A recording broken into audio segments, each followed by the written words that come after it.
Hey, it's Nerve, and back with another knife review, sort of.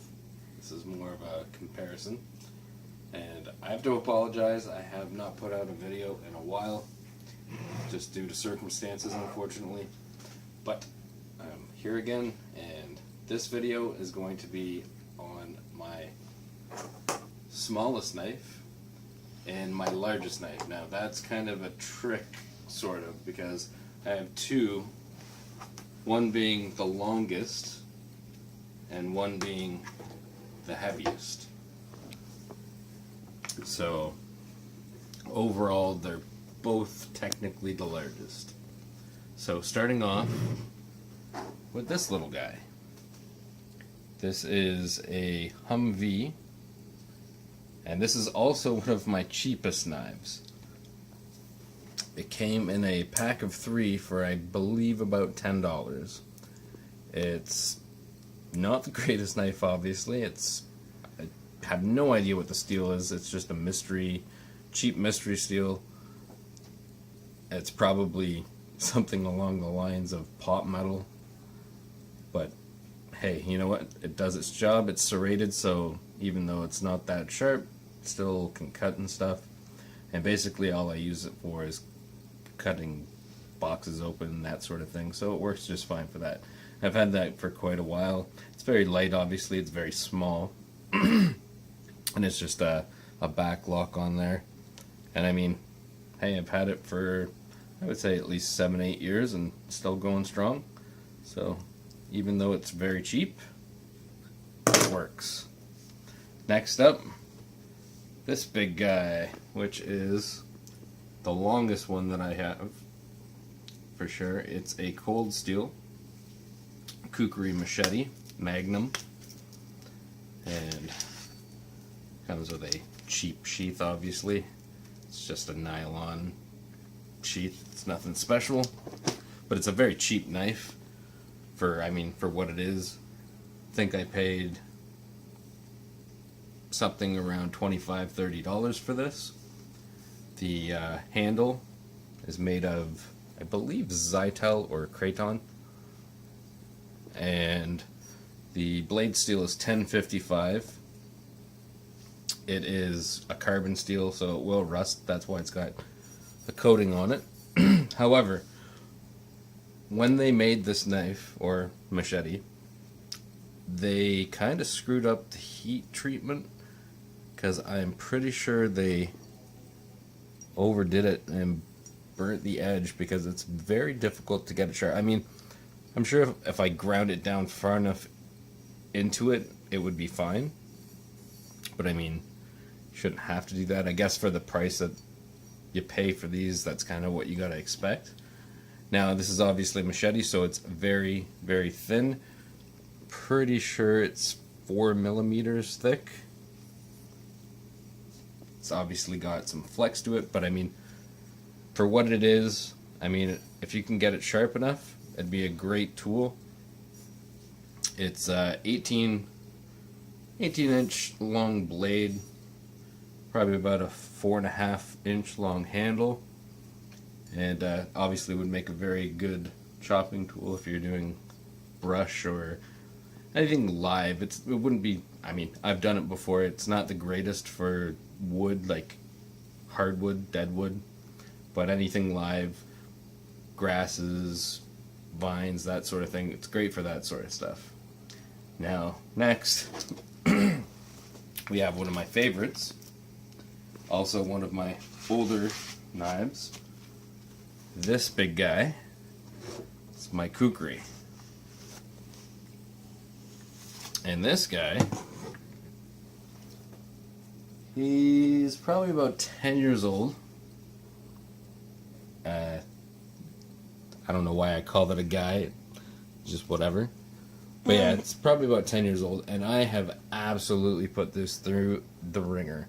I have chopped bricks with it, I have obviously chopped wood with it, I have thrown it, hence why the handle's all taped up, because it's all loose now from throwing it so much. I do want to get it rehandled. I just don't know where to get it rehandled. However, I mean, it's still usable, obviously. It's just a little rattly at the handle. Just the plate here doesn't sit quite as snug as it used to, so it kind of moves around a little bit, but obviously this is never going to break off, so it's going to stay on no problem. Now, this has a 15.5-inch blade on it. It's incredibly thick. It's almost a ½ inch thick. It weighs about 4 pounds, so it's extremely heavy. Like, this thing chops through wood like nothing. It's ridiculous. I mean, yes, it will make you tired eventually because it is 4 pounds. Swinging around 4 pounds for long periods of time does get a little bit winded, but it's a really nice kukri, and especially like for the cost that you pay, I think it's a great deal.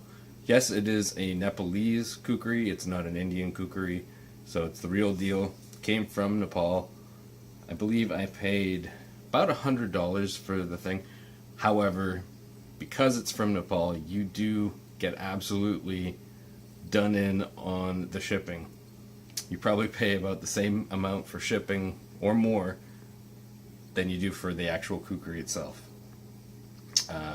It is 5160 spring steel, and I mean, the way they've done it's all handmade, obviously, and hand done.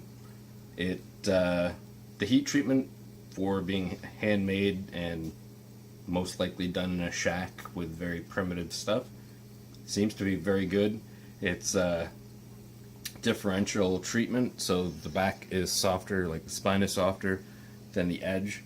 The edge takes a nice sharp edge and keeps it for quite a while, so it's pretty good. And also got a handmade sheath for it, which is real buffalo leather. And this thing, it's got wood inside it. Pretty sure it's rosewood.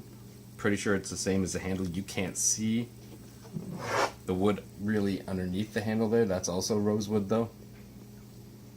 And it comes with these little guys, Chakma and Karda. Hope I'm pronouncing that right. If not, somebody can correct me, and I'm sure they will. So this is basically just a little knife for doing anything like skinning or cutting when you don't have to or don't want to use something that's massive and 4 pounds, which you're obviously not going to want to use all the time for everything. And this little guy is for if you damage the blade so you can straighten it. It's very, very hard. It's a very high HRC. It's probably somewhere around 65. But yeah, it's just for straightening the blade if you get any like dents or anything in it. Anyways, oh, and these are what the handle would look like if it didn't have tape all over it. It's the rosewood handles. So that concludes this video. Hope you enjoyed it. I'm going to be making another video very soon, probably in the next couple days.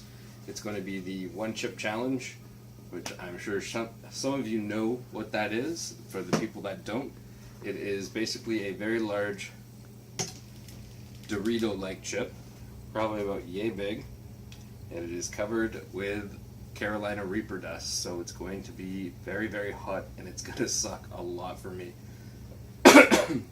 But I hope you enjoyed this video, and I hope you watch the next one. It's probably going to be pretty funny.